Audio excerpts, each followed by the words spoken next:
Ben, comme le dit si bien Nicolas Dusurmont, hein, consultant en criminologie, alors un stalking organisationnel, avec tous les numéros de téléphone, de plaques d'immatriculation et tout, que j'ai récolté, eh bien, tu vois, il y a la traçabilité. Traçabilité par triangulation, tu vois.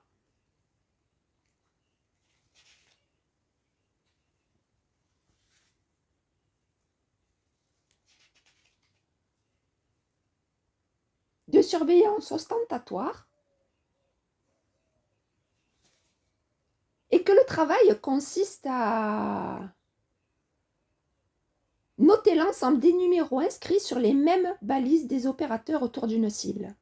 En contexte de stalking, bien entendu, en plus de localiser les appels entrants et sortants des stalkers. Et que la triangulation,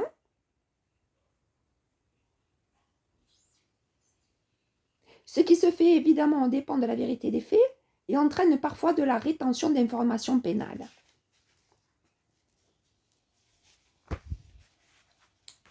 Et que le stalking organisationnel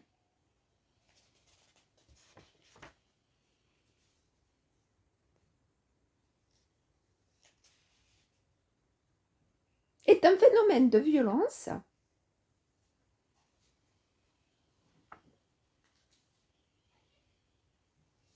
est en revanche commis par des personnes possédant des liens entre elles et possédant une unité d'intention. Et que la police a parfois tendance à faire passer ces faits des symptômes de pathologie mentale qu'elle simule artificiellement.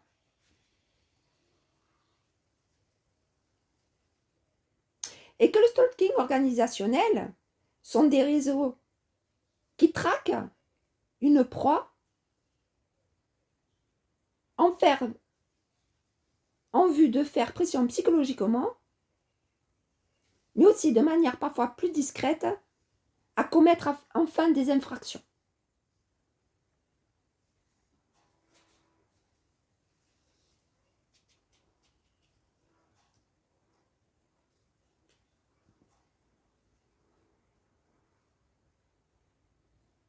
Et que la traçabilité de détenteurs d'appareils de téléphone mobile, le fait de connaître la localisation géographique d'une personne en permanence, notamment par le recours de la radiogonométrie, la pratique de l'écoute directe permet d'affiner la localisation d'une personne. Les écoutes directes permettent, selon la sensibilité électrique du micro de l'émetteur, c'est-à-dire l'appareil de téléphonie mobile, d'affiner la localisation géographique. En écoutant l'environnement acoustique de la personne, ces pratiques se font souvent par des agents qui, dès le passage de la cible, se retranchent discrètement dans un bâtiment. On peut ainsi savoir si la personne sort de chez elle lorsqu'on entend le claquement d'une porte. On peut aussi savoir qu'elle terminera sa discussion qui impliquera qu'elle se déplace à son prochain rendez-vous, etc. Et que ce sont des techniques de triangulation.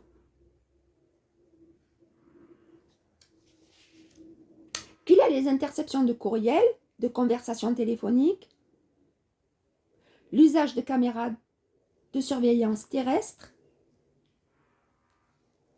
que c'est un objectif de lynchage,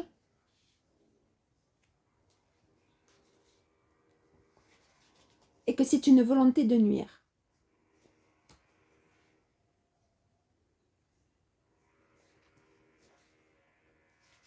Tu vois ce qu'il est... Il est bien ce criminologue, hein, et qu'ainsi la liaison de représentation dans l'espace, c'est la rumeur qui est la base de la délation est construite sur un ancrage énonciatif zéro dans la mesure où aucun énonciateur n'endosse le contenu des allégations.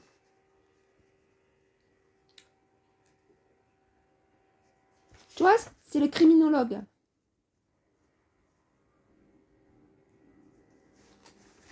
Il s'appelle Nicolas Dusurmont et c'est un texte constitué dans une version remaniée, amplifiée,